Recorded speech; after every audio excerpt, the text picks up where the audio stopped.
Hi everyone, I hope you all are doing good and I hope you really enjoyed our previous revision series. So, I have decided to come over with another revision series fully amended for the December 21 examination students. All the amendments which are applicable for December 21 examinations will be covered in this video.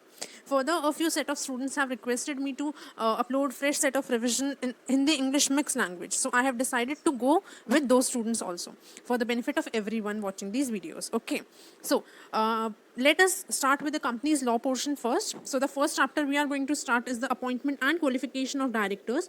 Very important. From the examination point of view, आप 4 marks का एक short descriptive expect कर सकते हो, एक और expect कर सकते हो, like 2 descriptive in total आप expect कर सकते हो, क्योंकि सरफाइसी और सेकरा अपने कोर्स से हट गया है. So मुझे लगता है कि इसके वेटेज में थोड़ा सा आपको 2-3 मार्क्स का एडिशन मिलेगा. ठीक है. फर्दर एक केस बेस्ड एमसीक्यू भी एक्सपेक्ट कर सकते हो और random 2 to 3 MCQs could also be there. ठीक है. तो ये चैप्टर आपका chapter 11 of the companies act 2013 में कवर्ड है. टेंटेटिव वेटेज अप्रॉक्स 10 मार्क्स इस चैप्टर से रहने वाला है, इंक्लूडिंग एमसीक्यूज. ठीक है. This chapter has to be read with companies appointment and qualification of directors rules 2014.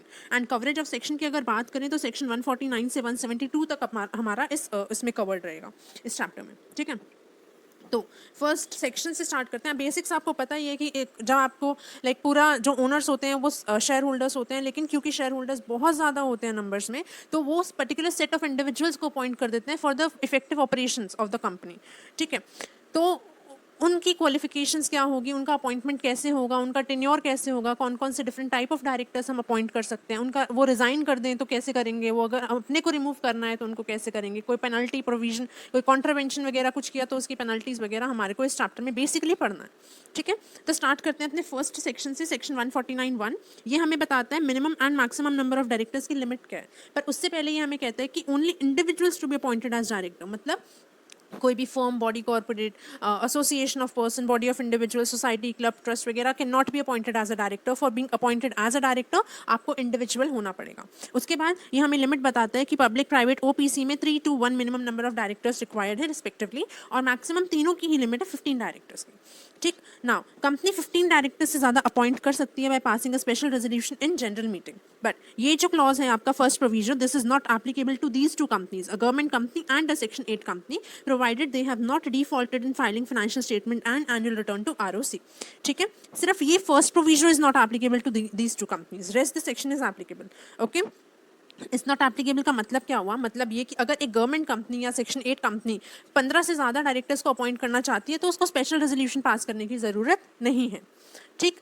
अब एक very favourite question of institute क्या आता है कि सपोज आर्टिकल्स ऑफ एसोसिएशन में लिखा है कि आप मैक्सिमम 10 डायरेक्टर्स अपॉइंट कर सकते हो, लेकिन कंपनी को 16 डायरेक्टर्स अपॉइंट करने हैं फॉर एग्जांपल, तो उसमें आपको क्या करना पड़ेगा? आपको पहले इस आर्टिकल्स ऑफ एसोसिएशन को ऑल्टर करना पड़ेगा. और आर्टिकल्स ऑफ एसोसिएशन ऑल्टर कैसे होते हैं? Bye passing a special resolution in general meeting. ठीक है. उसके बाद आपको एक और स्पेशल रेजोल्यूशन पास करना है to increase the limit beyond 15. ठीक. Then only you can appoint. तो आपको एग्जाम में 2 एसआर्स के बारे में डिस्कस करके आना पड़ेगा. फर्स्ट ऑल्टरिंग द आर्टिकल्स और second for appointing more than 15 individuals as director. Clear. Next है हमारा second provision to 149 along with rule 3. ठीक है. ये बात करते हैं विमेन डायरेक्टर के लिए. इन कंपनीज को मिनिमम 1 विमेन डायरेक्टर अपॉइंट करना पड़ता है कंपनी में. ये कौन सी कंपनीज है? Listed company and a public company having paid up capital more than equal to 100 crore और turnover more than equal to 300 crore as on the last day of latest audited financial statement.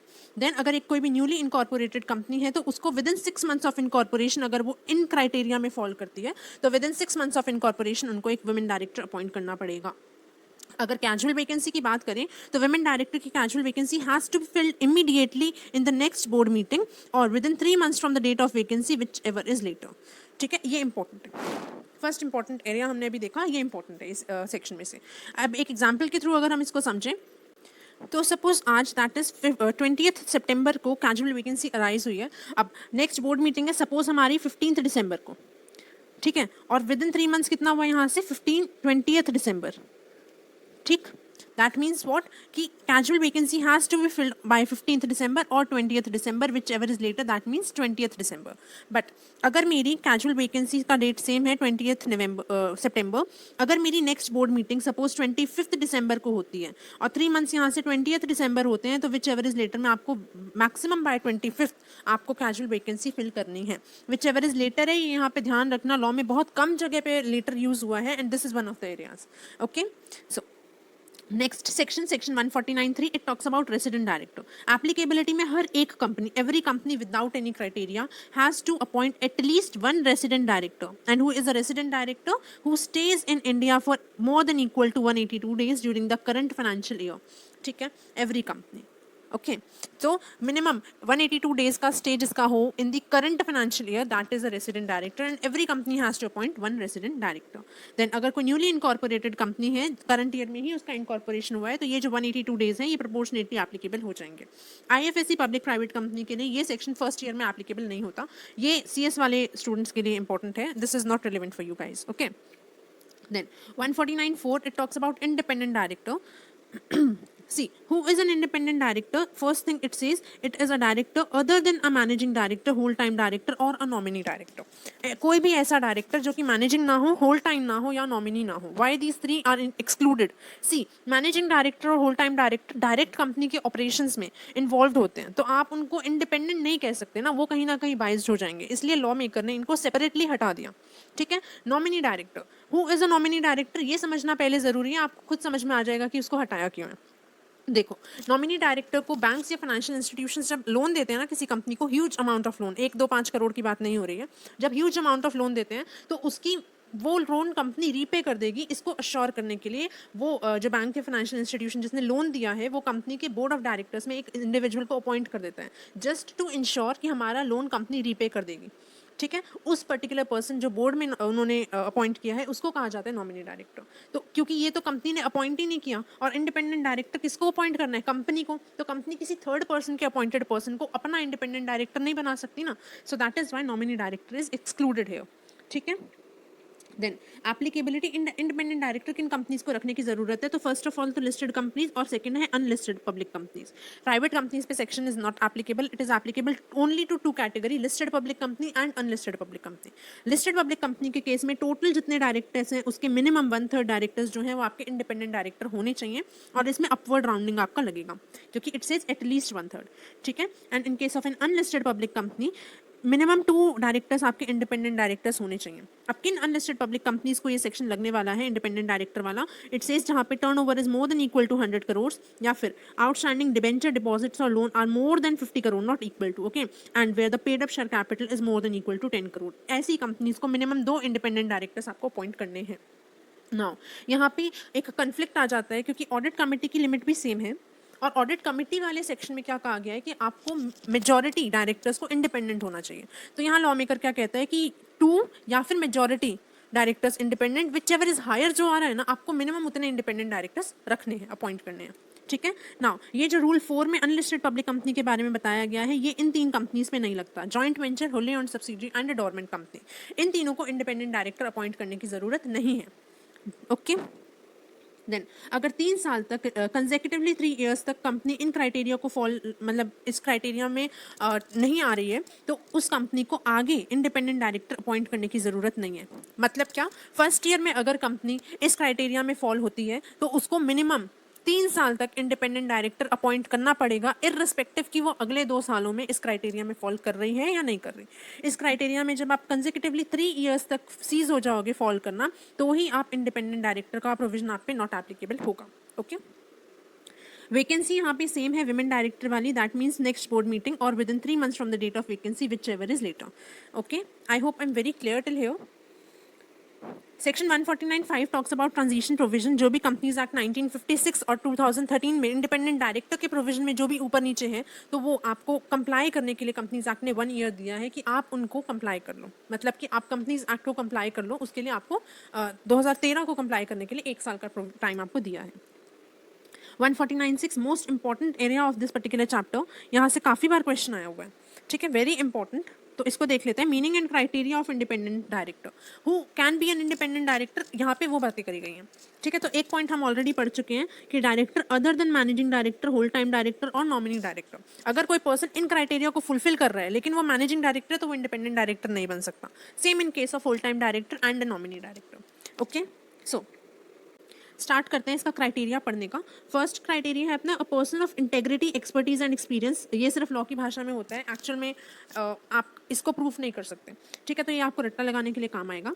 Next यहाँ से important है, who is और was not a promoter और director of company holding subsidiary और associate, या तो फिर who is not related to promoter director of company holding subsidiary associate. ये हम एक एग्जाम्पल से समझते हैं। आप ये अज्यूम करके चलो इस सेक्शन के लिए कि हम सैफ अली खान की कंपनी की बात कर रहे हैं, सैफ अली खान की कंपनी की बात कर रहे हैं, और Taimur wants to be an independent director in Saif Ali Khan company. तो तैमूर कब इंडिपेंडेंट डायरेक्टर बन सकता है सैफ की कंपनी में? जब वो सैफ की कंपनी होल्डिंग सब्सिडरी एसोसिएट किसी में भी ना तो कभी प्रमोटर था और ना प्रमोटर है, who was never a promoter, who is never a promoter as well as director in the company, its holding subsidiary and associate। या तो फिर वो पर्सन सैफ की कंपनी की के प्रमोटर या डायरेक्टर से या उसकी होल्डिंग सब्सिडरी एसोसिएट के प्रमोटर डायरेक्टर से रिलेटेड भी नहीं होना चाहिए। ठीक है, then only he can be an independent director in his papa's company. Okay, Saif की कंपनी में। थर्ड क्या बोल रहा है, no pecuniary relationship during the preceding 2 financial years and during the current year with the company holding subsidiary associate or their promoter director। इन सबके promoter director से पिछले 2 सालों में और करंट फाइनेंशियल ईयर में कोई भी पेक्यूनरी रिलेशनशिप, पैसे का लेन देन नहीं होना चाहिए। Then only Taimur Ali Khan can be appointed as an independent director in Saif Ali Khan company. Okay, अब कौन कौन से पैसे का लेन देन हो सकता है यहाँ पे अदर देन, ये कुछ एग्जाम्पशंस दे रखी हैं, लेट अस सी। देखो, रेम्यूनरेशन वो ड्रॉ कर सकता है अप टू 10% ऑफ टर्नओवर या फिर रिसीट्स ऑफ इंडिपेंडेंट डायरेक्टर वो ड्रॉ कर सकता है, या तो फिर profit related commission approved by members ये वो ड्रॉ कर सकता है। ये आपको कहीं ना कहीं इंडिपेंडेंट डायरेक्टर किस किस चीज़ के लिए एंटाइटल्ड होता है उसकी याद दिलाएगा। इंडिपेंडेंट डायरेक्टर इन चीज़ों के लिए remuneration, sitting fees, profit related commission, reimbursement of expenses, इन सब चीज़ों के लिए वो एलिजिबल होता है, उसको वो सब मिल सकती हैं। यहाँ पे एक एडिशन है कि अपने इंडिपेंडेंट डायरेक्टर की टोटल इनकम का अगर 10% तक कंपनी होल्डिंग सब्सिडरी एसोसिएट और उनके प्रमोटर डायरेक्टर से आ रहा है तब तक वो अपॉइंट हो सकता है, उसके बियॉन्ड आ रहा है तो he can not be appointed as an independent director.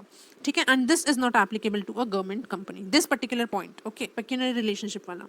ठीक है, next, none of whose relative मतलब तैमूर के किसी भी रिलेटिव का करंट ईयर में या फिर पिछले 2 सालों में इसको होल्ड नहीं करना है कोई भी सिक्योरिटी या इंटरेस्ट सैफ की कंपनी में, उसकी होल्डिंग सब्सिडरी एसोसिएट में। ठीक है, लेकिन रिलेटिव 50 लाख रुपए तक के फेस वैल्यू की सिक्योरिटी होल्ड कर सकता है, यहाँ पे मैंने फेस वैल्यू लिखा है। ठीक है, या तो फिर 2% of the paid up share capital तक की सिक्योरिटी वो होल्ड कर सकता है। मतलब कि तैमूर का कोई भी रिलेटिव आपकी सिक्योरिटी उस ग्रुप कंपनी में होल्ड नहीं करना चाहिए, 50 लाख तक की कर सकता है या फिर 2% of the paid up share capital तक की वो कर सकता है। उसके बाद वो इंडेटेड नहीं होना चाहिए उसका रिलेटिव, तैमूर का रिलेटिव कंपनीज में, ग्रुप कंपनीज में या फिर उसके प्रमोटर डायरेक्टर में 50 लाख से ज़्यादा का, 50 लाख तक का अलाउड है। देन किसी भी थर्ड पार्टी की गारंटी या सिक्योरिटी नहीं देनी है, 50 लाख के बियॉन्ड 50 लाख तक का अलाउड है। ठीक है, रिलेटिव वाले क्लॉज में आपको 50 लाख की लिमिट रखनी, याद रखनी है, और सिक्योरिटी वाले में 2% of the paid up share capital. ठीक, देन अच्छा, उसके रिलेटिव का कोई अदर पेक्यूनरी रिलेशन, पैसे का लेन देन नहीं होना चाहिए कंपनी या ग्रुप कंपनीज में 2%, जो कि 2% of paid up share capital और ग्रॉस रिसीट्स से ज़्यादा हो। आपको क्या करना है, ऊपर भी 2% की लिमिट थी, यहाँ पे भी 2% की लिमिट है। 2% ऑफ द ग्रुप कंपनीज के टर्नओवर या ग्रॉस रिसीट्स से ज़्यादा की ट्रांजैक्शन रिलेटिव को नहीं करनी, और यहाँ पे था 2% या उससे ज़्यादा की होल्डिंग नहीं होनी चाहिए। सी 2% of the paid up share capital और ऑफ द ग्रुप कंपनीज आप रिलेटिव होल्ड नहीं कर सकता। ठीक है, तो ये हो गया अपना रिलेटिव का पॉइंट। देन नेक्स्ट ई, यहाँ पे आ जाना डायरेक्टली ई पे।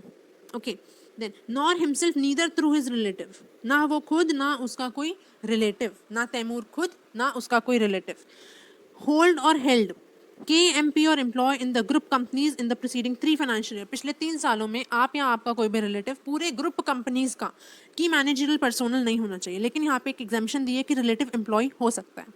ठीक है, उसके बाद आप या आपका कोई भी relative shall not be employ, partner or proprietor in the preceding 3 financial years of firm of auditor, company secretary, cost auditor of the group companies. आप या आपका कोई भी रिलेटिव पूरे ग्रुप कंपनीज के जो भी CS, CMA और CA फर्म्स हैं उसका पार्टनर, प्रोप्राइटर या एम्प्लॉय नहीं होना चाहिए, क्योंकि आप ऑडिट ही करते हो और आप उसके फिर इंडिपेंडेंट डायरेक्टर नहीं बन सकते। या फिर आप एम्प्लॉय, पार्टनर, प्रोप्राइटर नहीं बन सकते किसी ऐसी लीगल कंसल्टिंग फर्म का जो कि मोर देन 10% ऑफ टर्नओवर या ग्रॉस रिसीट्स ग्रुप कंपनी से ड्रॉ कर रही है। ठीक है, क्लियर। नेक्स्ट, आप या आपका कोई भी रिलेटिव होल्ड नहीं करना चाहिए मोर than 2% of the voting power of the company. यहाँ पे ग्रुप कंपनीज नहीं है, इस पे क्वेश्चन आया हुआ है, तो ये आपको ध्यान रखना है। ठीक है, आपका और आपके रिलेटिव को जॉइंटली 2% से ज़्यादा कंपनी में होल्डिंग नहीं करनी जिसके आप इंडिपेंडेंट डायरेक्टर बनने जा रहे हो। यहाँ पे ग्रुप की बात नहीं है, holding subsidiary associates are excluded. Okay, then आप या आपका एम्प्लॉय किसी भी ऐसी NPO का CEO या डायरेक्टर नहीं बन सकता जो कि 25% से ज़्यादा ग्रुप कंपनीज या उनके प्रमोटर डायरेक्टर से रिसीव कर रही हो, या फिर जो कि 2% से ज़्यादा कंपनी में होल्डिंग रख रही हो। Okay, very clear, I hope. यहाँ पे भी सिर्फ कंपनी की बात है, यहाँ पे ग्रुप की बात नहीं है। ठीक है, तो अगर एक बार मैं इसको फटाफट से रिवाइज करूं कि क्या क्या क्राइटेरिया है, तो पर्सन जो है managing director, whole time director, nominee director नहीं होना चाहिए। वो पर्सन खुद प्रमोटर डायरेक्टर नहीं होना चाहिए या फिर रिलेटेड भी नहीं होना चाहिए। उसके बाद उसका कोई भी पेक्यूनरी रिलेशनशिप नहीं होना चाहिए, लेकिन वो सारी चीज़ें अलाउड है जिसके लिए इंडिपेंडेंट डायरेक्टर इंटाइटल्ड होता है। Plus up to 10% of the turnover or gross receipts of independent director भी आपको अलाउ किया गया है यहाँ पे। उसके बाद कोई भी रिलेटिव करंट, अच्छा जहाँ पे सिर्फ रिलेटिव की बात करी गई है वहाँ पे आप करंट ईयर और पिछले 2 फाइनेंशियल ईयर्स की देखोगे, और जहाँ relative as well as the person himself की बात करी गई है वहाँ पे आप current year plus preceding 3 financial years देखोगे। ओके, तो पहला, कोई भी रिलेटिव करंट ईयर में या पिछले 2 सालों में ग्रुप कंपनीज में आपका 50 लाख से ऊपर की सिक्योरिटी होल्ड नहीं कर सकता, या फिर 2% of the paid up share capital से ज़्यादा की सिक्योरिटी होल्ड नहीं कर सकता। लेकिन रिलेटिव को ये एग्जाम्पशन दी है, सॉरी, रिलेटिव कोई भी सिक्योरिटी होल्ड नहीं कर सकता, लेकिन एग्जाम्पशन क्या है, 50 लाख या 2% of the paid up capital, इतनी आप सिक्योरिटी होल्ड कर सकते हो। उसके बाद आप इंडेटेड नहीं हो सकते कंपनी या ग्रुप कंपनीज में, बट 50 लाख तक अलाउड है। थर्ड पार्टी की गारंटी सिक्योरिटी नहीं दे सकते, बट 50 लाख तक अलाउड है। उसके बाद रिलेटिव का मिला जुला के और इसके अलावा भी कोई पेक्यूनरी रिलेशनशिप नहीं होना चाहिए। दैट मीन्स कि टोटल पेक्यूनरी रिलेशनशिप इंक्लूडिंग ऊपर के तीनों कितने अलाउड हैं, 2% of the turnover or gross receipts, इतना ही आपका अलाउड है। ठीक है, उसके बाद लास्ट क्या था, वो खुद या उसका कोई भी रिलेटिव KMP की पोजीशन होल्ड नहीं कर सकता पिछले 3 सालों मतलब करंट ईयर में या पिछले 3 सालों में, लेकिन रिलेटिव एम्प्लॉय हो सकता है। उसके बाद कोई भी ऐसी प्रोप्राइटरशिप या सॉरी कोई भी ऐसी CA, CS, CMA फर्म के आप ऑडिटर नहीं हो सकते ग्रुप कंपनीज के। अच्छा, इसके बाद लास्ट पॉइंट हमारा क्या था कि आप खुद या आपका कोई भी रिलेटिव करंट ईयर में या पिछले 3 सालों में KMP की पोजीशन होल्ड नहीं करना चाहिए। इसका एक एक्सेप्शन था कि आप एम्प्लॉय हो सकते हो। उसके बाद सेकंड पॉइंट था कि आप ऐसी किसी भी CA, CS, CMA firm group की CA, CS, CMA फर्म के एम्प्लॉय, पार्टनर, प्रोप्राइटर नहीं हो सकते। आप या आपका रिलेटिव किसी भी ऐसी लीगल कंसल्टिंग फर्म का एम्प्लॉय, पार्टनर या प्रोप्राइटर नहीं हो सकता जो लीगल कंसल्टिंग फर्म अपने ग्रॉस टर्नओवर या रिसीट्स से में 10% से ज़्यादा उस ग्रुप से ले रही हो पैसे। ठीक है, उसके बाद आप या आपका रिलेटिव जॉइंटली 2% से ज़्यादा कंपनी में होल्ड नहीं करने चाहिए। आप किसी भी ऐसे NPO की CEO या डायरेक्टर नहीं होने चाहिए हो जो NPO 25% से ज़्यादा रिसीट्स उस ग्रुप कंपनी से ले रहा है या 2% से ज़्यादा की होल्डिंग कंपनी में रखता है। आई hope I am very clear till this section. आगे बढ़ते हैं। 149(7) talks about declaration bye independent director. जो भी पर्सन इंडिपेंडेंट डायरेक्टर बनता है उसको डिक्लेयर करना पड़ता है कि हाँ जी मैं इंडिपेंडेंट हूँ, अब भी इंडिपेंडेंट हूँ। कब कब? उस बोर्ड मीटिंग में, फर्स्ट बोर्ड मीटिंग में जिसमें वो पार्टिसिपेट करता है एज एन इंडिपेंडेंट डायरेक्टर, हर साल की फर्स्ट बोर्ड मीटिंग में, और जब भी चेंज इन सर्कमस्टांसेस होते हैं, मतलब कि क्या, जैसे कंपनी ने बोनस शेयर्स इशू किया, आपने ऑलरेडी कुछ शेयर्स कंपनी के जितने आपके अलाउड है उतने शेयर्स आपने दे रखे थे, फिर कंपनी ने बोनस शेयर्स इशू करे, that is a change in circumstances which may affect your independence. लेकिन अगर आपकी तब भी विद इन लिमिट होल्डिंग है तो आपको डिक्लेयर करना पड़ेगा कि despite the bonus shares issued by the company, I am still independent, I still have an independent view. ठीक है, I still fulfills the above 6 criterias. Okay, then section 149 7 के बाद सेक्शन 149 9 पे आ जाते हैं। क्या क्या रेम्यूनरेशन इंडिपेंडेंट डायरेक्टर को अलाउड है? It has an amendment in it and it is an important amendment. हालांकि इसका रिलेवेंस आपको आगे के चैप्टर में ज़्यादा ढंग से समझ में आएगा, बट एक बार के लिए यहाँ पे आप इसको नोट कर लो। क्या क्या अलाउड है? सिटिंग फीस अलाउड है, रीइंबर्समेंट ऑफ एक्सपेंसेस अलाउड है, profit related commission as approved by members, only if approved by members आपको प्रॉफिट रिलेटेड कमीशन मिल सकती है, but this is amendment. Remuneration के लिए आप एलिजिबल हो अगर आपकी कंपनी लॉसेस इनकर कर रही है या फिर आपकी कंपनी के इनएडिक्वेट प्रॉफिट्स हैं। मतलब कि जनरली एक independent director is not entitled to any remuneration, लेकिन अगर आपकी कंपनी लॉसेस इनकर कर रही है या आपकी कंपनी के पास इनएडिक्वेट प्रॉफिट हैं तो आपको रेम्यूनरेशन अलाउड है। अच्छा, इसका आगे का जो है, मतलब एक बार आप ये देख लो, आगे का डिस्कशन हमारा जब थर्ड चैप्टर का रिविजन हम करेंगे वहाँ पे इसको पूरा देखेंगे, ठीक है। Then independent director is not entitled to ESOPs. Okay, आगे बढ़ते हैं। 149(10) and 149(11) it talks about tenure of independent director. तो आपका जो टेन्योर है वो मैक्सिमम 5 ईयर्स तक का है and you are eligible to be reappointed by passing a special resolution in general meeting and a disclosure in board report, but you can not hold office for more than 2 terms, that means 5+5 आप hold कर सकते हो। उसके बाद reappointment आपको 3 years तक आप you are not eligible to be reappointed. 3 years का आपका कूलिंग ऑफ पीरियड है। During the cooling off period make sure that you are not associated with any of the companies, group companies in any capacity. यहाँ लिखा law maker ने company है, लेकिन अगर आप ग्रुप कंपनी के भी एसोसिएशन में होते हो तो वहाँ पे आपकी इंडिपेंडेंस कॉम्प्रोमाइज हो सकती है, ठीक है। तो यहाँ पे आप किसी भी ग्रुप कंपनीज के साथ कूलिंग ऑफ पीरियड में एसोसिएटेड नहीं होने चाहिए। उसके बाद यहाँ पे है 149(13) इट सेज कि retirement of director by rotation is not applicable to independent director. अभी हम रिटायरमेंट बाय रोटेशन का कॉन्सेप्ट पढ़ेंगे। यहाँ पे आपको बस ये ध्यान रखना है कि वो retirement by rotation is not applicable to an independent director. Then we have section 150 manner and selection of independent director. It has an amendment because ये सेक्शन, ये पर्टिकुलर सेक्शन ना एकदम आउट ऑफ द लाइन बात करता है। तो I have decided to record a separate video on this. Hardly 10 minute का वो वीडियो होगा, आप उसको देख लेना। रेलिवेंट नहीं है एग्जाम के लिए, बट क्योंकि अमेंडेड है, so I recommend you to watch that video too. I will cover it separately, ठीक है। अपना आगे बढ़ते हैं। Section 151 small share holder director, another important section from your examination point of view. पहले देखते हैं क्यों आया ये सेक्शन। देखो, पहले तो क्या था ना, मैनुअली शेयर्स में काम होता था, लोग अवेयरनेस नहीं थी इन्वेस्टर्स को, इतना लोग इन्वेस्ट भी नहीं करते थे, प्लस गवर्नमेंट सिक्योरिटीज़ अच्छा खासा आपको रिटर्न देती थी। अभी ऐसा नहीं है, तो आजकल बहुत सारे लोग ना इन्वेस्टमेंट करते हैं, शेयर्स में ट्रेडिंग करते हैं, इन्वेस्टमेंट करते हैं, और आप पोर्टफोलियो अपना डाइवर्सिफाइड रखते हो रिस्क को कम करने के लिए। तो आप क्या करते हो, 2 या 4 शेयर्स एक कंपनी के लेके छोड़ देते हो, ठीक है। लेकिन लॉ ने आपको, मतलब कि कंपनीज एक्ट ने आपको राइट दिया है कि आप चाहे एक ही शेयर क्यों ना होल्ड करो, you are share holder of the company and hence you are the owner of the company. Okay, so law maker ने ये सेक्शन उन छोटे शेयर होल्डर्स के लिए डाला जिनको लग रहा था कि यार 1 करोड़ या अनलिमिटेड शेयर्स में I am holding only 2 3 4 5 shares depending on my मेरा इंटरेस्ट या फिर मेरा पोर्टफोलियो, मेरी पॉकेट, वॉट एवर, ठीक है। तो मैंने सिर्फ इतना इन्वेस्ट किया है, लेकिन कंपनी को मेरा भी तो सुनना चाहिए। After all I am also owner of the company, one of the owners of the company. तो this section is introduce for you guys only, ठीक है। जो बहुत छोटे अमाउंट में इन्वेस्टमेंट करते हैं, जो शेयर होल्डर्स हैं, उनको ये सेक्शन राइट देता है कि आप अपने हिसाब से एक डायरेक्टर कंपनी में अपॉइंट कर सकते हो, ठीक। क्योंकि ये शेयर्स के लिए ही बात करी हमने, तो ये this section is applicable only to a listed company which is listed on a recognised stock exchange, ठीक है, विदाउट एनी क्राइटेरिया। अब किन लोगों को ये वो दिया गया है राइट, तो स्मॉल शेयर होल्डर्स को दिया है। And who are small share holders who are holding nominal value of less than equal to 20,000, maximum 20,000 तक के equity as well as preference shares जिन होल्डर्स के पास होते हैं, उनको कहा जाता है स्मॉल शेयर होल्डर्स। और उनको ये राइट है कि आप अपना मन चाह डायरेक्टर आप अपॉइंट कर सकते हो in the board of directors. Now कैसे होगा अपॉइंटमेंट, या तो कंपनी सुओ मोटो अपॉइंट कर देगी एक small share holder director who is representing these small share holders in the company, या फिर जो स्मॉल शेयर होल्डर्स हैं वो अप्लाई करेंगे कंपनी को to appoint a small share holder directors. तो कितने लोग अप्लाई कर सकते हैं, 1000 स्मॉल शेयर होल्डर्स और 1/10 of total small share holders which ever is lower, they are required to make an application to the company कि भाई हमें अपना इंटरेस्ट प्रोटेक्ट करने के लिए एक स्मॉल शेयर होल्डर डायरेक्टर चाहिए।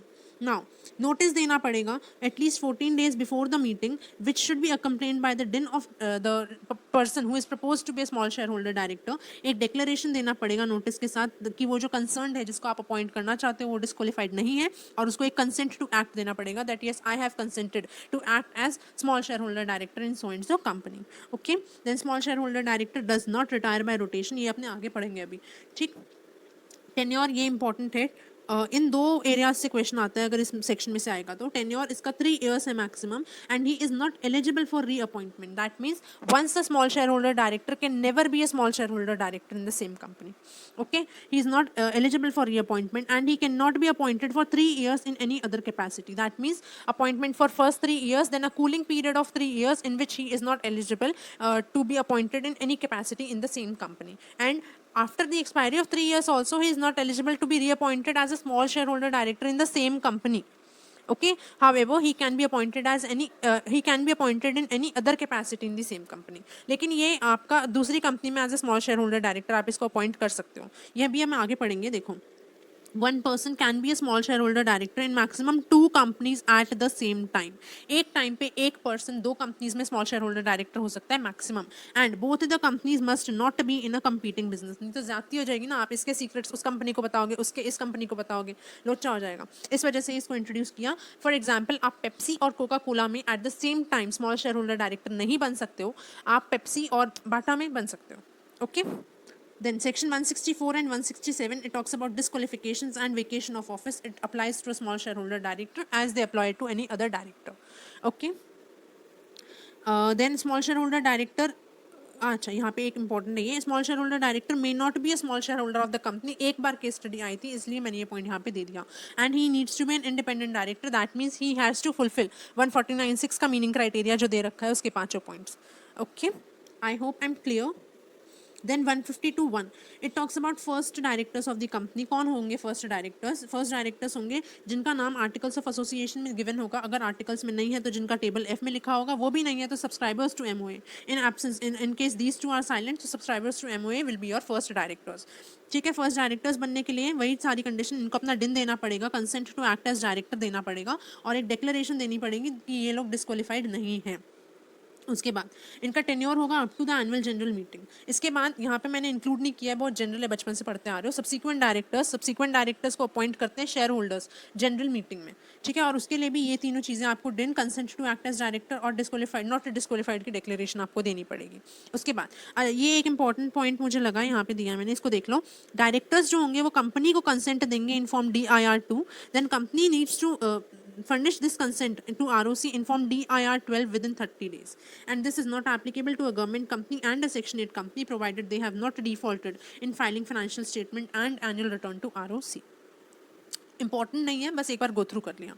Then 152(6), it talks about rotational director. This is important, not very important but yes important. This is applicable only to a public company. Rotational director कौन होते हैं? देखो, बहुत मतलब हर पब्लिक कंपनी में, क्योंकि अगर आपने एक बार अपॉइंट हो गए और आप ही throughout the time director रहे तो कंपनी को न्यू फेसेस की ज़रूरत है, चेंज इन टेक्नोलॉजी के हिसाब से या फिर आपके नए नए आइडियाज़ लाने के लिए। ठीक है, कंपनी मतलब शेयर होल्डर्स, कंपनी लॉ ने ऐसा बोला है कि हम एक ही इंसान के हाथ में सारी पावर नहीं देना चाहते ऑल द टाइम कि भाई तुम ही रहो। उसको कोई डर तो होना चाहिए कि मुझे निकाल देंगे या फिर मेरे को आप थोड़ा टाइम का रेस्ट ले लो। इसके लिए ये सेक्शन को इंट्रोड्यूस किया है। What does it says? It says कि आर्टिकल्स अगर चाहें तो सारे के सारे डायरेक्टर्स रिटायर हो सकते हैं बाय रोटेशन। रोटेशन आपने बचपन में पढ़ा होगा ना, पहला बच्चा फर्स्ट सीट पे आता था, नेक्स्ट डे वो पिछली सीट पे, नेक्स्ट डे उससे पिछली सीट पे, तो आगे वालों को भी मौका मिलता था। This is just the same. ठीक है, अब आर्टिकल्स चाहें तो सारे डायरेक्टर्स रिटायर हो सकते हैं बाय रोटेशन। अगर आर्टिकल्स ने ऐसा नहीं कहा, अगर आर्टिकल साइलेंट है, तो minimum at least 2/3 of total director shall be rotational director in case of a public company and 1/3 of these rotational director shall retire by rotation. यहाँ पे 2/3 के टाइम पे upward rounding because it says at least, and यहाँ पे आपका nearest rounding. एक example ले लेते हैं। सपोज आपके पास 10 डायरेक्टर्स हैं टोटल कंपनी में। अभी 10 का 2/3 करेंगे, दैट कम्स टू 6.67, 6.66। इसको राउंड ऑफ अपवर्ड राउंडिंग में 7 ले लेते हैं। ठीक है, अभी 7 का 1/3 करो, 7 का 1/3 2 पॉइंट समथिंग आता है, इसको मतलब हम नियरेस्ट राउंडिंग 2। ठीक, तो these 7 are your rotational director and out of these 7 directors 2 shall retire by rotation. This is all is written here. See, 2/3 of total directors shall be a rotational director and 1/3 of rotational directors shall retire by rotation. Then who shall retire? अगर 1/3 या आपके जो भी आते हैं 1/3 वो एक नहीं आया, एक से ज़्यादा आ गए, तो कौन रिटायर होगा? सी, who has been longest in the office shall retire, and if 2 directors are appointed on the same day, then by agreement between them or by lots, they shall retire. Okay. Now, for the purpose of this section, total number of directors shall not include independent director, small shareholder director and a nominee director. मतलब कि अगर जैसे आपके total 10 director थे, suppose उसमें एक independent director था और एक स्मॉल शेयर होल्डर डायरेक्टर था, तो आपको in total number of directors में से एक और एक माइनस करना है. 8 पे आपको 2/3 लगाना है, 8 का 2/3 लगाओगे और जो आएगा उस पर आप 1/3 लगा के रिटायर बाय रोटेशन के लिए देखोगे. ओके, देन मैंने ऑलरेडी बता दिया this is applicable only to a public company. तो ये this is not applicable to a listed government company and a subsidiary of a government company even if they are listed. Okay, then आपका है automatic adjournment and reappointment. Interesting section देखो, यहाँ पे हमने देख लिया कि आपका जो भी 2/3 1/3 लगा के कुछ एक नंबर आएगा and they have to retire by rotation. ठीक है, अब ये अपने को एक्सरसाइज करनी कब है? 2/3 1/3 वाली मीटिंग में. अगर मीटिंग में आपने ये नंबर तो निकाल लिए, वो लोग रिटायर भी हो गए, लेकिन आपने किसी और पर्सन को अपॉइंट नहीं करा उनके प्लेस पे, या फिर ये भी डिसाइड नहीं करा कि हम वो जगह खाली छोड़ने वाले हैं. खाली आप कब छोड़ोगे? जब आपके पास already minimum number of directors वाली चीज़ आपके ऊपर मतलब वो हो रही है, like you are already fulfilling those minimum criteria. तो आप ये डिसाइड कर सकते हो कि आपको और डायरेक्टर रखने की ज़रूरत ही नहीं है, आपको पैसे बचाने, कंपनी लॉसेस में जा रही है वगैरह वगैरह. ठीक है, तो आपने रिटायर तो कर दिया इन डायरेक्टर्स को, लेकिन ये भी डिसाइड नहीं किया कि हम वो प्लेस नहीं भरने वाले, ये भी डिसाइड नहीं किया कि और किसी को रखने वाले हैं. तो वो मीटिंग आपकी एडजर्न हो जाएगी to the next week, same day, same time and same place. See, vacancy of retiring director is not filled up and the meeting has not resolved not to fill the vacancy, then such meeting shall be adjourned to the next week, same day, same time and same place. And if such a day is a national holiday, then to a succeeding day. अब adjourn हो गई आपकी meeting. Adjourn board meeting पे भी same रहा काम. आपकी vacancy fill नहीं हुई एंड आपने डिसाइड भी नहीं किया कि आप फिल नहीं करोगे, तो आपके डायरेक्टर्स जो होंगे they shall be deemed to be reappointed. लेकिन यहाँ पे जो डीम्ड टू बी रीअपॉइंटेड वाला पार्ट है, this is not applicable if your resolution is put and lost. आपने एक रेजोल्यूशन रखा तो था, लेकिन आप रेजोल्यूशन आप जीत मतलब आपका रेजोल्यूशन पास नहीं हो पाया, 50% मेजोरिटी भी नहीं आई. ठीक है, if a person has shown has unwillingness to act, वो कह रहे हैं मेरे को बनना ही नहीं है डायरेक्टर, अब तो आप उसको मतलब वहाँ पे डीम्ड रीअपॉइंटमेंट वाला प्रोविजन नहीं लगेगा अगर वो बंदा डिस्क्वालीफाई हो गया या फिर resolution is required for his appointment. ये अपने सेक्शन 162 में पढ़ेंगे आगे. ठीक है, then 153 to 159 talks about DIN provision, important one time read section. एक बार देख लेते हैं. 153 में आप DIN के लिए अप्लाई करते हो, किसको अप्लाई करोगे? To the central government. आप DIR 3 में अप्लाई करोगे if you are applying for directorship in existing company and for in INC 32 if you are applying for directorship in a new company. What does it mean? Suppose you are already a director of Reliance Industries and you want to again be a director of Reliance Industries, तो आपको DIR 3 apply करना है. लेकिन अगर आप already director Reliance industries के, अभी आपको टाटा कंसल्टिंग का डायरेक्टर बनना है, तो आपको INC 32 फिल करना है. ठीक है, अब आपकी एप्लीकेशन के साथ सेंट्रल गवर्नमेंट को आपको कुछ डॉक्यूमेंट्स देने पड़ेंगे. क्या डॉक्यूमेंट देने हैं? देखो, फोटोग्राफ देनी है, proof of identity, proof of residence, copy of board resolution in case you are appointing as an you are going to be appointed as an director in existing company and specimen signature.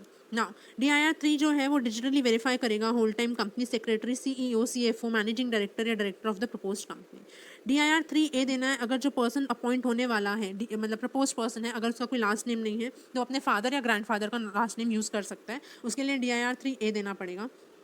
DIR 6 देना पड़ेगा अगर आपकी दी हुई किसी भी information में कोई change है तो, और विद इन 30 डेज आपको ये इंटीमेशन देनी पड़ेगी.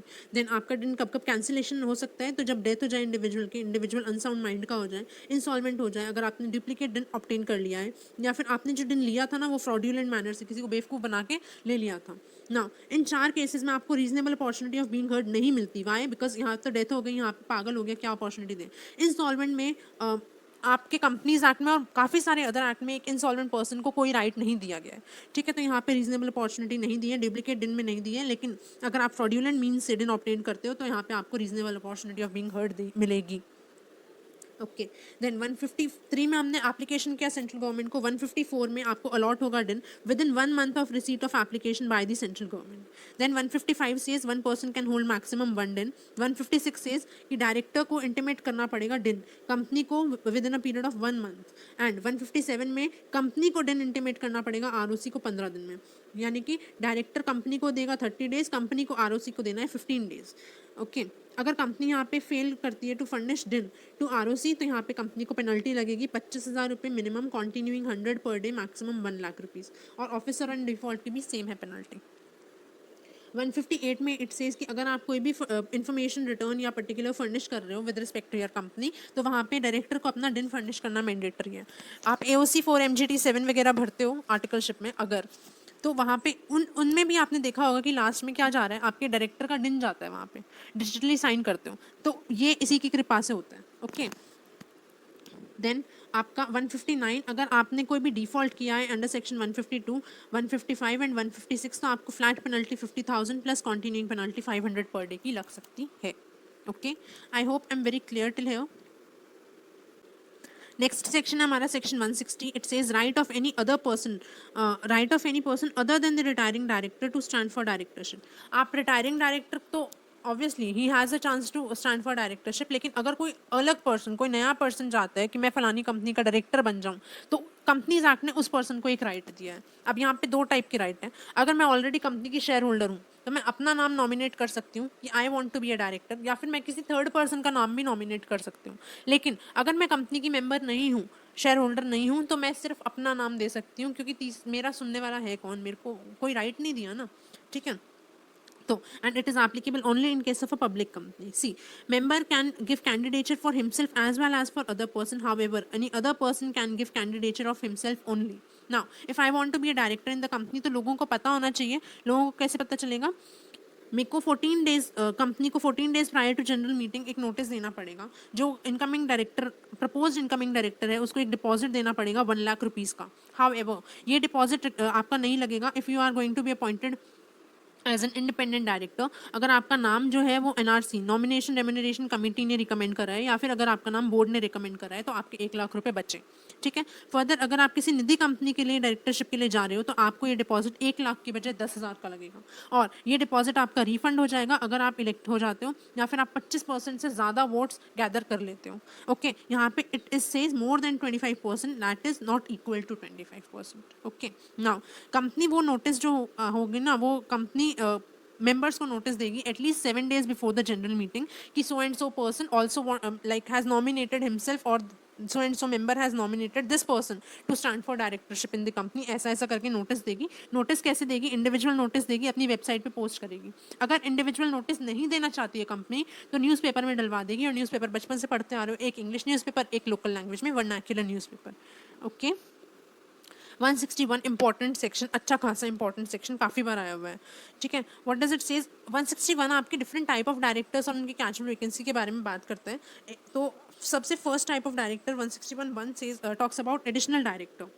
एडिशनल डायरेक्टर अपने कब अपॉइंट करते हैं? जब आपकी कंपनी में एक्सेसिव वर्कलोड हो, या आपका कोई पर्टिकुलर डायरेक्टर टेम्पररीली अवेलेबल नहीं है, temporarily he is not like feeling good, या फिर उसकी हेल्थ ख़राब है, मरा नहीं है। मरेगा तो कैजुअल वैकेंसी हो जाएगा, मरा नहीं है, थोड़ा टाइम के लिए उसकी हेल्थ ख़राब हो गई, सपोज हफ्ते भर के लिए, और उस टाइम आपकी कंपनी की क्लोजिंग थी, एक डायरेक्टर बीमार हो गया, और वो वर्कलोड बहुत ज़्यादा है, तो आपको एक एडिशनल पर्सन को रखने की ज़रूरत है। This is known as an additional director if you are appointing that person in the capacity of a director. Okay, तो आप एडिशनल डायरेक्टर कब अपॉइंट कर सकते हो? ओनली इफ़ यू हैव, मतलब there is an authorisation in the articles of association. आपके articles में लिखा होना चाहिए कि आप मतलब आपको आपके आर्टिकल्स ऑथराइज करते हैं कि आप एडिशनल डायरेक्टर अपॉइंट कर सकते हो, आप तभी अपॉइंट करोगे। ठीक है, अपॉइंटमेंट कौन करेगा? Bye the board of director, because obviously आप शेयर होल्डर्स के पास तो नहीं जा सकते। आपको आज डायरेक्टर चाहिए, आपकी मीटिंग शेड्यूल्ड है सितंबर में, आज का मतलब मेरा मार्च है, आपकी मीटिंग सितंबर में शेड्यूल्ड है, तो आप EGM तो नहीं कॉल करोगे एक डायरेक्टर अपॉइंट करने के लिए। फर्दर इस डायरेक्टर का टेन्योर लिमिटेड होता है, आपका काम खत्म, डायरेक्टरशिप खत्म। ठीक है, तो आपको बोर्ड को ये पावर दी है कि they can appoint an additional director by passing a board resolution और by resolution by circulation. Then अगर कोई पर्सन है वो he failed to be appointed as a director, then he cannot be appointed as an additional director.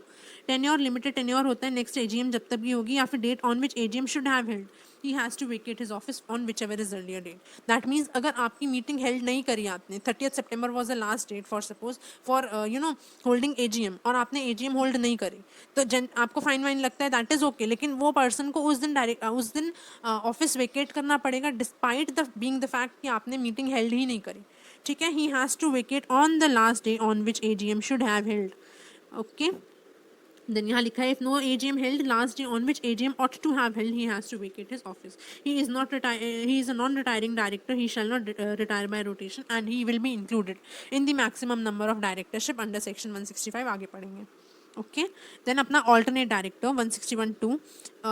Alternate director कब रखा गया? जब original director को अपने बिजनेस रिलेशनशिप्स को बेटर इस्टेब्लिश करना है, ग्लोबलाइज करना है, कब आप अपॉइंट कर सकते हो alternate director? During the absence of original director from India for a period of 3 months और more and such absence should be continuous and not in parts. जब ओरिजिनल डायरेक्टर 3 महीने या उससे ज़्यादा कंटिन्यूसली 3 months या उससे ज़्यादा के लिए इंडिया से बाहर हो, ठीक है, सारी कंपनीज पे ये सेक्शन लगेगा। अपॉइंटमेंट करेगा board of directors, not the original director. कोई भी डायरेक्टर को अपॉइंट करने की पावर बोर्ड ऑफ डायरेक्टर को ही दी है, ओरिजिनल डायरेक्टर का कोई लेना देना नहीं है, सिंगल डायरेक्टर का। Okay, then authorisation by AOA और in general meeting, resolution in general meeting, this is important. What does it mean? It देखो, ऑथराइजेशन अगर आपके आर्टिकल्स में हो तो आप ऑल्टरनेट डायरेक्टर अपॉइंट कर सकते हो, या फिर अगर ऑथराइजेशन नहीं है तो आप जनरल मीटिंग में रेजोल्यूशन पास करके भी ऑल्टरनेट डायरेक्टर को अपॉइंट कर सकते हो। एडिशनल डायरेक्टर के केस में क्या था? आप सिर्फ तभी एडिशनल डायरेक्टर को अपॉइंट कर सकते हो जब आपके ऑथराइजेशन हो आर्टिकल्स में। ऐसा क्यों? देखो, आपको इम्पॉर्टेंट काम, अर्जेंट काम या फिर बहुत ज़्यादा काम कभी भी आ सकता है, तो एक क्लॉज तो आपके आर्टिकल्स में होना ही चाहिए कि मैं कभी भी एक एडिशनल डायरेक्टर को अपॉइंट कर लूँ क्योंकि मेरे पास फलाने टाइम में काम बहुत ज़्यादा है। बट आप इनकॉर्पोरेशन के टाइम पे ये नहीं सोचते हो कि मुझे ग्लोबलाइज अपनी कंपनी को ग्लोबलाइज करना है, या फिर मुझे बाहर जाके इस्टेब्लिश करना है, ब्रांचेस बनानी है, मुझे डाइवर्सिफाई करना है बिजनेस को। आप जब एक कंपनी बनाते हो आप इनिशियली इतना नहीं सोच के बनाते, इसलिए आप वो पॉइंट आर्टिकल्स में डालो, ऐसा नेसेसरी नहीं है। बट कंपनीज एक्ट ये नहीं चाहता कि क्योंकि आपने आर्टिकल्स में वो पॉइंट नहीं डाला तो आप आर्टिकल्स को ऑल्टर करो। No, it has gave you a relaxation कि अगर आपने आर्टिकल्स में नहीं भी डाला तो भी आप रेजोल्यूशन पास करके ऑल्टरनेट डायरेक्टर को अपॉइंट कर सकते हो। ओके, देन ऑल्टरनेट डायरेक्टर का टेन्योर, इससे ही question I would say in 2 point से ही क्वेश्चन आता है अगर ऑल्टरनेट डायरेक्टरशिप पे आता है, और आता है अच्छे खासे बार आया हुआ है। ठीक है, तो टेन्योर क्या होगा ऑल्टरनेट डायरेक्टर का? जब ओरिजिनल डायरेक्टर रिटर्न आ जाएगा इंडिया में, या तो फिर ओरिजिनल डायरेक्टर का ही टर्म एक्सपायर हो गया तो ऑल्टरनेट डायरेक्टर को वेकेट करना पड़ेगा, विच एवर इज अर्लियर। ठीक है ना, रिटर्न ऑफ ओरिजिनल डायरेक्टर और expiry of term of original director, which ever is earlier. Then there are a few restrictions on alternate director. What are these? See, a person cannot be appointed as an alternate director if he holds alternate directorship for any other person in the same company, or if he holds directorship in the same company. If Mr. A is a director in ABC company, then he cannot be an alternate director for Mr. B in ABC company. And if Mr. A is an alternate director for any person in ABC company, then Mr. A cannot be an alternate director for any other person in ABC company only. ठीक है ना, दोनों cases में अगर आप director हो तो आप किसी और के लिए ऑल्टरनेट डायरेक्टर नहीं बन सकते, और अगर आप एक पर्सन के लिए ऑल्टरनेट डायरेक्टर हो तो आप उसी कंपनी में दूसरे पर्सन के लिए ऑल्टरनेट डायरेक्टर नहीं बन सकते। ठीक, देन ऑल्टरनेट डायरेक्टर को इंडिपेंडेंट डायरेक्टर हो सकता है अगर वो 149(6) की कंडीशंस को सेटिस्फाई करे। देन ये already we have studied, board is authorised to appoint alternate director, original director can not appoint alternate director for himself, और ओरिजिनल डायरेक्टर का कोई लेना देना नहीं है, बोर्ड को ही पावर दी गई है। देन ऑटोमेटिक रीअपॉइंटमेंट का जो कॉन्सेप्ट है वो ओरिजिनल डायरेक्टर पे लगता है, ऑल्टरनेट डायरेक्टर पे नहीं लगता है। उसके बाद जो टोटल नंबर ऑफ डायरेक्टरशिप हम 165 में पढ़ेंगे, वहाँ पे ये ऑल्टरनेट डायरेक्टरशिप को एक्सक्लूसिवली इंक्लूड किया गया है। ठीक है, ऑल्टरनेट ओरिजिनल डायरेक्टर अगर डिस्क्वालीफाई होता है तो ऑल्टरनेट डायरेक्टर डिस्क्वालीफाई हो जाएगा, but vice versa is not possible. अगर ऑल्टरनेट डायरेक्टर डिस्क्वालीफाई है तो सिर्फ ऑल्टरनेट डायरेक्टर ही डिस्क्वालीफाइड है, because you are alternate. Okay, आप किसी के प्लेस पे हो और वो बंदा डिस्क्वालीफाई हो गया तो आप भी डिस्क्वालीफाई, लेकिन आप उसके ऑल्टरनेट में गए हो तो आप डिस्क्वालीफाइड, तो सिर्फ आप ही डिस्क्वालीफाइड। ठीक है, section 161(3) it talks about nominee director. थोड़ा सा बता दिया है मैंने ऑलरेडी कि अगर बैंक्स या फाइनेंशियल इंस्टीट्यूशंस किसी कंपनी को ह्यूज अमाउंट में लोन देते हैं, ह्यूज अमाउंट फॉर एग्जांपल जितनी आपकी कैपिटल है उतना ही आपको लोन दे दिया, या ह्यूज अमाउंट में लोन दे दिया, तो उसके रीपेमेंट को अश्योर करने के लिए वो बैंक या फाइनेंशियल इंस्टीट्यूशन क्या करता है, आपकी कंपनी के बोर्ड में अपना एक पर्सन अपॉइंट कर देगा और उसको नाम दिया जाता है नॉमिनी डायरेक्टर का। ठीक है, board resolution at board meeting से काम चल जाएगा और आर्टिकल्स में भी ऑथराइज्ड होना चाहिए, then only you can appoint a nominee director. Then appointed by banks and financial institution and not by the company itself. हाँ, सम केसेस में गवर्नमेंट भी अपॉइंट कर देती है। ठीक है, and it is applicable to all the companies. Next आते हैं 161(4), ये 61 नहीं है, इट इज़ 161, इसको आप ठीक कर लेना, 161(4). कैजुअल वैकेंसी, कैजुअल वैकेंसी मतलब कि आपका डायरेक्टर चलते चलते सपोज उसका डेथ हो जाता है, वो अनसाउंड माइंड का हो जाता है, वो इंसॉल्वेंट हो जाता है, ये एग्जाम्पल्स हैं, तो उसके प्लेस पे वैकेंसी आ जाएगी, that shall be deemed to be vacate, his place shall be deemed to be vacate, अगर उसका डेथ हो गया, वो अनसाउंड माइंड का हो गया या ऐसा कुछ भी, ठीक है. It is applicable to all the companies. अब authorisation in AOA is not required. Additional director 161(1) authorisation was mandatory, 161(2) authorisation was optional with resolution by passing OR in general meeting. ठीक है. 161(3) में no discussion, 161(4) authorisation is not required at all. इस flow में याद रखोगे, हमेशा याद रहेगा. 161(1) mandatory authorisation in AOA, 161(2) optional authorisation, 161(4) no authorisation required. ठीक. Then what do you mean by a casual vacancy? Vacancy in office of director who was appointed by company in general meeting. That means what, आपका जो additional director है, he was appointed by the board of directors, alternate director was appointed by the board of directors. तो अगर इनके place में कोई vacancy होती है, that shall not amount to casual vacancy. सिर्फ उन डायरेक्टर्स के प्लेस में वैकेंसी को कैजुअल वैकेंसी कहेंगे जिनको कंपनी ने जनरल मीटिंग में अपॉइंट किया था. Then casual vacancy shall be filled by the board at board meeting only and not by resolution by circulation. board meeting में ही fulfill होनी चाहिए और इसको subsequently approve करेंगे members in the next AGM. ठीक. This is important. Then term of office क्या होगा? Up to an expired term of original director. It is not obligatory to fill casual vacancy, but अगर आपके directors below the minimum prescribed limit जा रहे हैं, public के case में 3, private के केस में 2, ओपीसी के केस में 1, अगर उससे बिलो जा रहे हैं तो मैंडेटरी. हाउएवर अगर उससे ऊपर हैं तो it is not mandatory to fill casual vacancy. Then if a director has not assumed office then there is no casual vacancy. इस पर 1 या 2 बार आपका क्वेश्चन आया हुआ है. अगर आपने कैजुअल वैकेंसी फिल कर दी, सपोज कोई डायरेक्टर मर गया, उसके प्लेस पे बोर्ड ऑफ डायरेक्टर ने एक डायरेक्टर अपॉइंट कर दिया और उसको अप्रूव भी करा दिया. ना अगेन वो डायरेक्टर भी मर गया, आपने कैजुअल वैकेंसी फिल करी, बोर्ड ऑफ डायरेक्टर ने अप्रूव करा दी मेंबर्स से, अगेन वैकेंसी आ गई, then this can not be filled by the board of directors. So what the board of directors can do in this case? ये question आया था recent. See, here only appointment of additional directors can be made by the board. This is taken from the suggested answers of institute. ठीक है. तो इस पे I can expect अभी फिर से एक क्वेश्चन बनने का. ठीक. Then appointment can not be done by resolution by circulation. यहाँ पे लिखा हुआ है कि अपॉइंटमेंट जो होगा वो बोर्ड मीटिंग में ही होगा, by passing a board resolution at board meeting. Okay. Then next section, section 162, it says appointment of directors to be voted individually. What does it mean? It means कि हर एक director को एक separate resolution से appoint किया जाता है. Generally हर एक director एक सेपरेट रेजोल्यूशन से अपॉइंट किया जाता है, जस्ट टू इंश्योर कि आप किसी के साथ ज्यादती नहीं कर रहे हो, किसी को आप ज़बरदस्ती अपॉइंट नहीं कर रहे हो. ठीक है. तो हर एक डायरेक्टर के लिए एक सेपरेट रेजोल्यूशन पास होता है. बट इस सेक्शन ने आपको एक राइट दिया है कि आप 2 या 2 से ज़्यादा डायरेक्टर को भी एक सिंगल रेजोल्यूशन से अपॉइंट कर सकते हो. फॉर एग्जांपल आपकी 15 की लिमिट है, किसी कंपनी में सपोज 14 डायरेक्टर्स हैं और आपको फिर आप 14 बार रेजोल्यूशन पास करो, क्योंकि आपको पता है आपको इन्हीं डायरेक्टर को रीअपॉइंट करना है. तो आप 14 बार रेजोल्यूशन पास करने की बजाय आप सिंगल रेजोल्यूशन में काम निपटा सकते हो. आप उस मीटिंग में एजेंडा पे फोकस कर सकते हो. ये इस सेक्शन ने आपको एक अपॉर्चुनिटी दी है. इसके लिए आपको क्या करना पड़ेगा? एक ही रेजोल्यूशन से अगर आप मल्टीपल लोगों को अपॉइंट कर रहे हो तो पहले आपको उसके अपॉइंटमेंट को ऑथराइज करने के लिए एक सिंगल रेजोल्यूशन पास करना पड़ेगा, जो कि आपका यूनानिमस रेजोल्यूशन होना चाहिए. Firstly, you have to authorize that yes, this and this company is authorized to appoint 2 or more directors by passing a single resolution, and such a resolution shall be unanimously agreed by all the persons participating in the meeting. Then you are required to pass an ordinary resolution for appointment of such directors. 2 resolution pass होंगे. First resolution unanimous resolution जो कि आपको authorize करेगा. Second resolution shall be an ordinary resolution OR for appointing those individuals. Okay. And this is not applicable to a government company. ये 2 बार लिख दिया है मैंने. See, this is not applicable to a private company, government company, subsidiary of a government company, and appointment otherwise than in general meeting. That means alternate director, additional director वगैरह के लिए ये section is not applicable.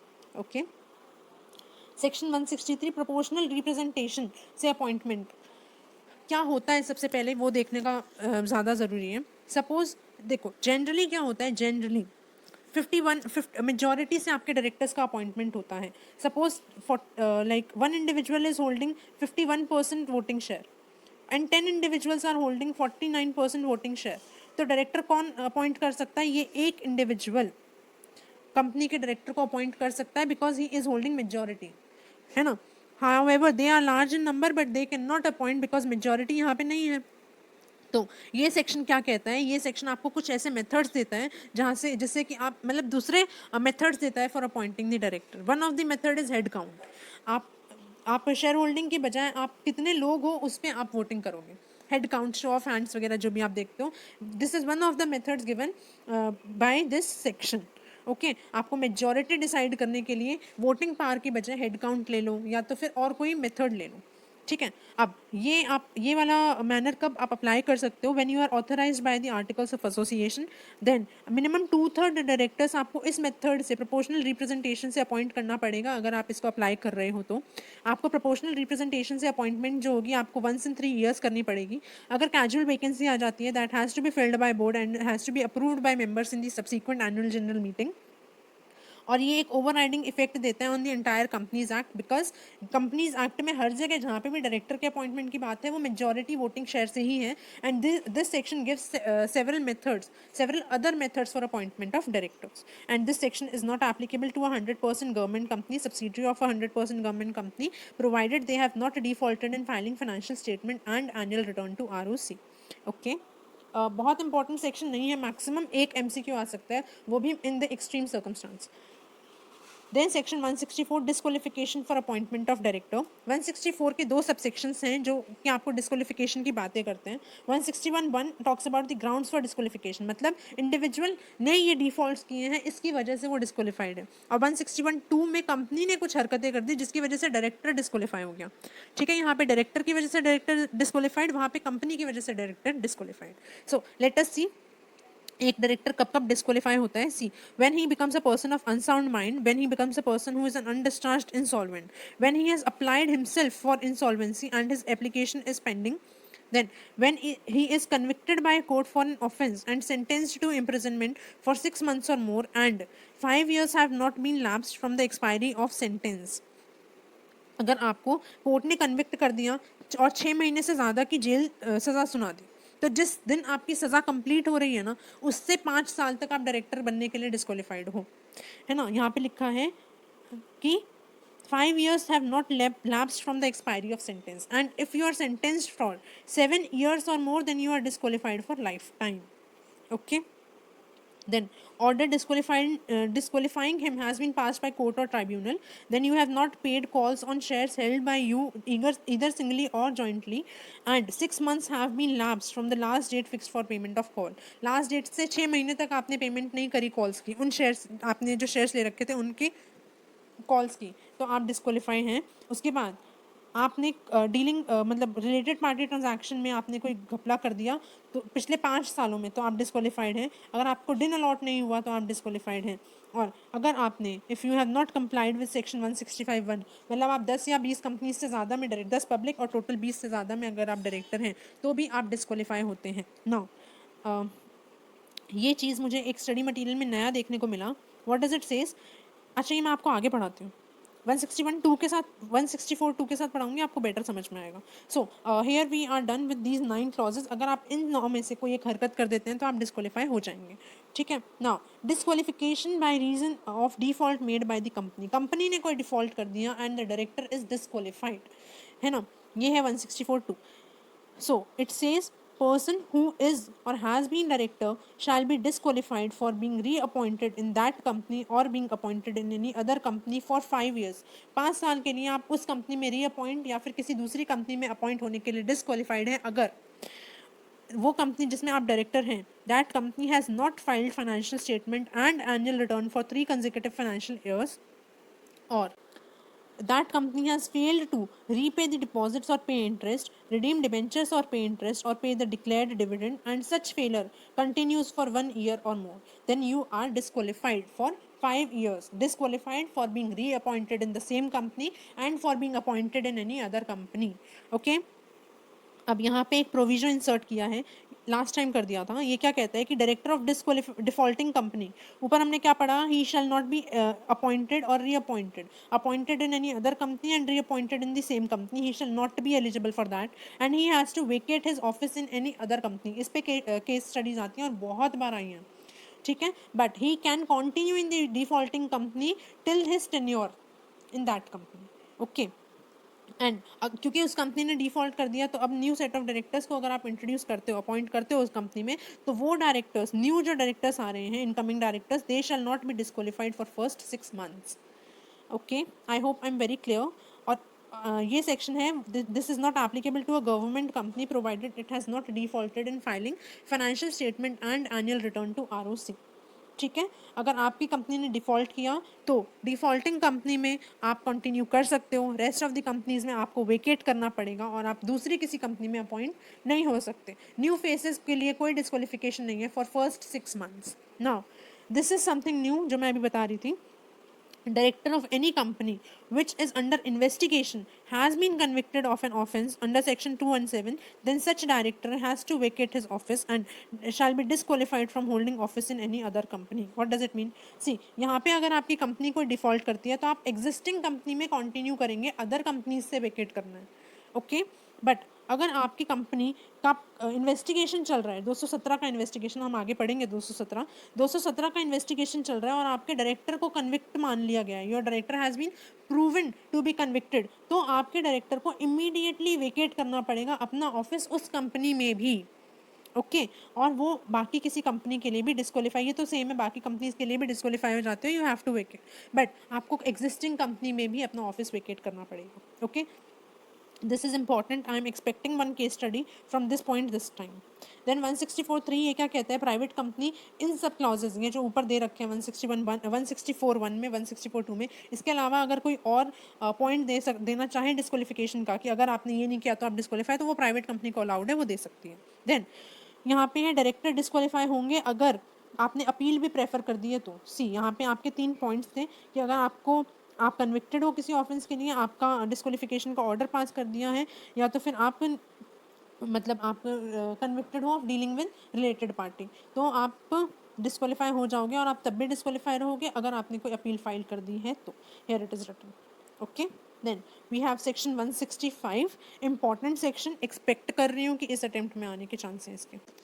And इसमें एक amendment भी है penalty में. देखो क्या कहता है ये, नंबर ऑफ डायरेक्टरशिप, एक पर्सन कितनी कंपनीज में मैक्सिमम डायरेक्टर हो सकता है. तो no person shall hold director office as a director including alternate director, ये एक्सक्लूसिवली लिखा हुआ है लॉ में, in more than 20 companies, be it public, private और any other company, and more than 10 companies. एक पर्सन मैक्सिमम 10 कंपनीज में, public companies में director बन सकता है, और टोटल मैक्सिमम 20 कंपनीज में. ठीक, और यहाँ पे ऑल्टरनेट डायरेक्टरशिप को हम इंक्लूड करेंगे. देन प्राइवेट होल्डिंग और subsidiary of a public company, तो पब्लिक कंपनी है, हमें ऑलरेडी पता है. अगर आपकी 20 से ज़्यादा डायरेक्टरशिप हो गई, then you have to choose office to continue as director, and you have to intimate to ROC कि आपने क्या चूज़ करा. ये ना एक्चुअली उसमें था, जब आप ट्रांजिशन प्रोविजन थे ना, ये उसमें था, अभी के लिए आप इसको हटा सकते हो. ठीक, देन एक एग्जाम्पल, हाँ ये देखो, this section is not applicable to a dormant company, a section 8 company, provided it has not defaulted in filing financial statement and annual return to ROC, and a foreign company. अगर मैं एक example लूँ कि suppose 10 companies में आप already director हो, जिसमें से 3 पब्लिक कंपनीज हैं. ठीक है, नाउ आपके पास 2 डोरमेंट कंपनीज, 2 सेक्शन 8 कंपनी, ये नॉट डिफॉल्ट वाली, और सपोज 11 पब्लिक कंपनीज आई हैं, तो आप किस किस का अपॉइंटमेंट एक्सेप्ट कर सकते हो.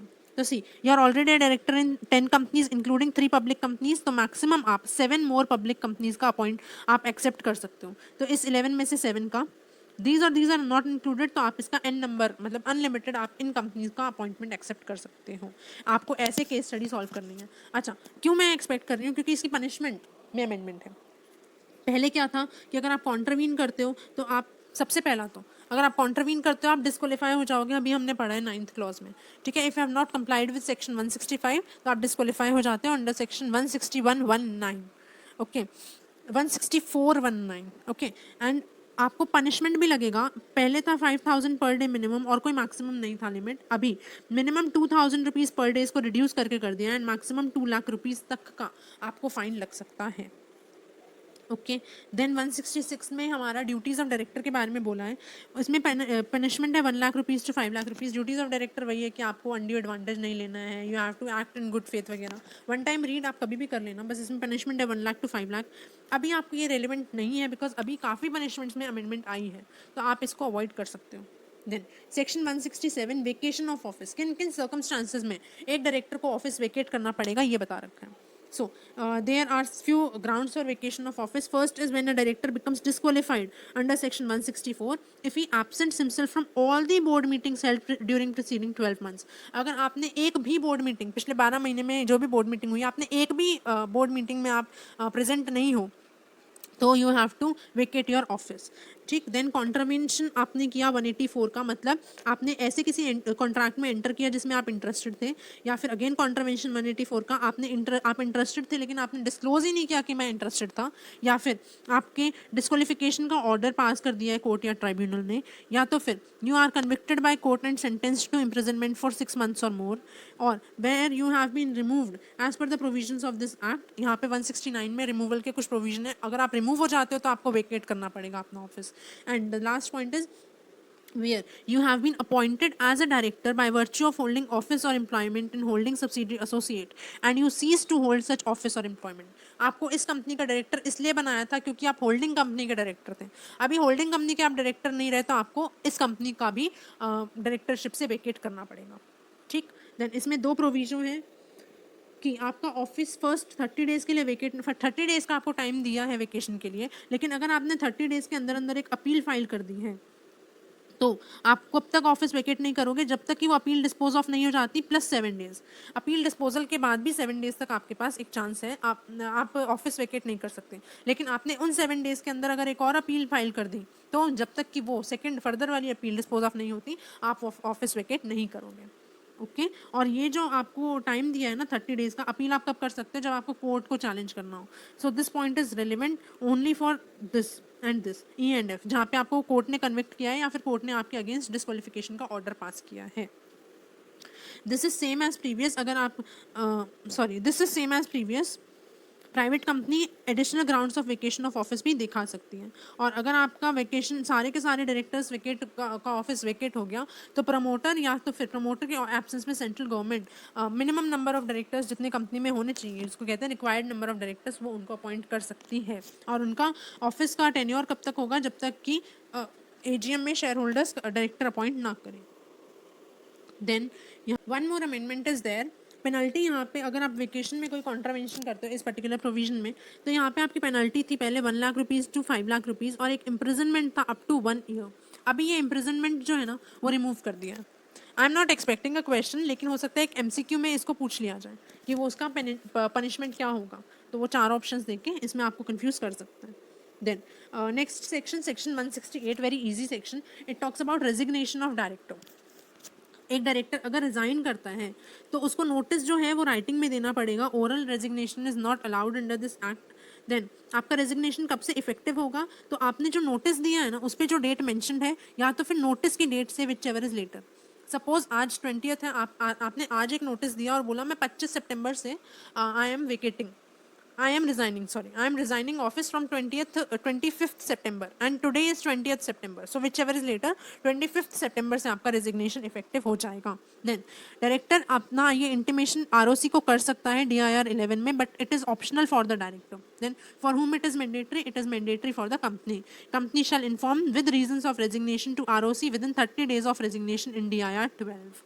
And company को post करना पड़ेगा website पे कि so and so director has resigned from his office due to so and so reason, and वही चीज़ आपको बोर्ड रिपोर्ट में भी इंक्लूड करनी पड़ेगी.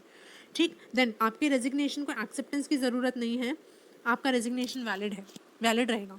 ओके. अगर ऑल डायरेक्टर्स रिज़ाइन हो जाते हैं तो प्रमोटर या फिर सेंट्रल गवर्नमेंट वैकेंसी को फुलफिल करेंगे और अपॉइंट करेंगे डायरेक्टर्स को, and such directors shall hold office till they are appointed by the company in general meeting. Okay. Then आपका सेक्शन 169 रिमूवल ऑफ डायरेक्टर में हम जो बात कर रहे हैं डायरेक्टर्स की, these are the directors other than appointed bye proportional representation और अ नॉमिनी डायरेक्टर और an independent director who was appointed for the second term. ठीक है ना. रेस्ट जो जितने भी डायरेक्टर्स होंगे they can be removed by passing an ordinary resolution in the general meeting. Then general meeting में ordinary resolution के साथ साथ आपको एक स्पेशल नोटिस देना पड़ेगा मेंबर्स को. कौन मेंबर्स देंगे? Members holding more than equal to 1% of the voting share और members holding more than equal to 5% of the paid up share capital, which ever is lower. इनको एक स्पेशल नोटिस देना पड़ेगा at least 14 days before the general meeting to the company, and company shall intimate the fact that you are being removed to the director. Then the director shall be given a right to represent and an opportunity of being heard. Then यहाँ से 7 days, clear 7 days before the general meeting एक notice देना पड़ेगा members को, company को members को copy of representation send करना है और कॉपी ऑफ स्पेशल नोटिस देना है, ठीक है। अभी यहाँ पे जैसा आपने ऑडिट में भी पढ़ा होगा रिमूवल ऑफ ऑडिटर के टाइम पे, कि अगर कंपनी को या ट्राइब्यूनल को लगता है कि डायरेक्टर अपना राइट टू रिप्रेजेंट अब्यूज़ कर रहा है, तो कंपनी उसको, मतलब कि ट्राइब्यूनल कहता है कि उसको राइट टू रिप्रेजेंट नहीं दिया जाएगा, ठीक। और अगर कंपनी ने ये 7 days before the general meeting अगर right to represent, copy of representation members को नहीं दिया, कोई डिले हो गया, तो डायरेक्टर के पास एक राइट है कि वो उसको अपनी रिप्रेजेंटेशन को he can read out at general meeting, okay. Then removal अगर होता है डायरेक्टर का, it will amount to casual vacancy, and then appointment of director for the remaining period shall be made by the board of directors and subsequently approved by the members in next annual general meeting. Then यहाँ मैंने ऊपर आपको बताया था, independent director appointed for second term shall be removed by passing an ordinary resolution in general meeting, and he shall be given an opportunity, reasonable opportunity of being heard. Why? Because his appointment was made by passing a special resolution in general meeting, so he cannot be removed by passing an ordinary resolution, because appointment अगर special resolution से हुआ है तो removal भी special resolution से ही होगा। और removal के टाइम पे आपको रीजंस जो हैं आपकी बोर्ड रिपोर्ट में देने पड़ेंगे, वेबसाइट पे मेंशन करने पड़ेंगे। Director who was appointed by the tribunal under section 242, जो prevention of operation and mismanagement में आप पढ़ोगे, he can not be removed by passing an ordinary resolution in general meeting. Then a director may be removed by tribunal under section 242 if an application is made to it under section 241, and he shall not be entitled to claim any compensation, and he shall not be eligible for appointment for 5 years। ये अपने chapter उसमें भी पढ़ेंगे, prevention of operation and mismanagement में। क्या ये दोनों points को अगर मैं क्लब करूं, तो जो डायरेक्टर 242 में अपॉइंट करा है ट्राइब्यूनल ने, वो ऑर्डिनरी रेजोल्यूशन से रिमूव नहीं हो सकता है। और वो कब रिमूव हो सकता है? अगर 241 में एप्लीकेशन या तो एलिजिबल पर्सन्स ने करी है या सेंट्रल गवर्नमेंट ने करी है, then only he can be removed, and if he is removed then he shall not be entitled for any compensation, and he shall not be eligible for appointment for 5 years। Okay, I hope I am clear till here. Section 170 one time read, 171 तो one time read से भी खराब, ठीक। 170 क्या कहता है कि आपको एक रजिस्टर मेंटेन करना पड़ेगा जिसमें आप डायरेक्टर्स के एमपीज के पर्टिकुलर्स और उनकी शेयर होल्डिंग के बारे में जिक्र करेंगे। जो रजिस्टर मेंटेन होगा वो आपको रजिस्टर्ड ऑफिस पे रखना पड़ेगा, और कंपनी को उस रजिस्टर को विद इन 30 days आरओसी को दिखाना पड़ेगा, ठीक है। विद इन 30 days जो फाइल करेगी कंपनी DIR 12 में करेगी, and within 30 days of what, within 30 days of appointment of any director, और within 30 days of change in any particulars of any director. Change in particulars means कि अगर आपकी company में किसी एक particular share holder के पास 10% share holding थी और अभी उसकी शेयर होल्डिंग में चेंज आ गया, तो with in 30 days of change in share holding, या तो फिर अगर उसके और किसी चीज़ में पर्टिकुलर में चेंज आ गया तो with in 30 days of that change आपको आपको DIR 12 में उसकी इन्फॉर्मेशन को ROC को इंटीमेट करना पड़ेगा। देन मेंबर्स इस रजिस्टर को इंस्पेक्ट कर सकते हैं, और ये सेक्शन गवर्नमेंट कंपनी पे एप्लीकेबल नहीं है, provided it has not defaulted in filing financial statement and annual return to ROC। Section 171 कहता है कि अगर जो भी कंपनी सेक्शन 170 में रजिस्टर मेंटेन कर रही है, that shall be open for inspection to the members, and members have a right to inspect such register. 172 very important section for this particular attempt, because यहाँ पे पनिशमेंट की बात करी है जिसमें है अमेंडमेंट, ह्यूज मेजर अमेंडमेंट है यहाँ पे कि अगर आप इस पर्टिकुलर चैप्टर 149 से 171 तक अगर आप कोई भी कॉन्ट्रवेंशन करते हैं और उस पर्टिकुलर सेक्शन में जिसका आपने कॉन्ट्रवेंशन किया है वहाँ अगर कोई पेनल्टी मेंशन नहीं है, तो ये वाली पेनल्टी आपकी एप्लीकेबल हो जाएगी। चेंज कहाँ है? तो पहले ना सिंगल पेनल्टी लिखी हुई थी, और कंपनी और ऑफिसर इन डिफॉल्ट कोई भी करता था कॉन्ट्रवेंशन तो वही पेनल्टी एप्लीकेबल थी। अभी कंपनी लॉ में पेनल्टी को सैग्रीगेट कर दिया, कंपनी के लिए अलग, ऑफिसर इन डिफॉल्ट के लिए अलग। हाउएवर मिनिमम पेनल्टी दोनों केसेस में सेम है, मैक्सिमम में देयर इज अ चेंज।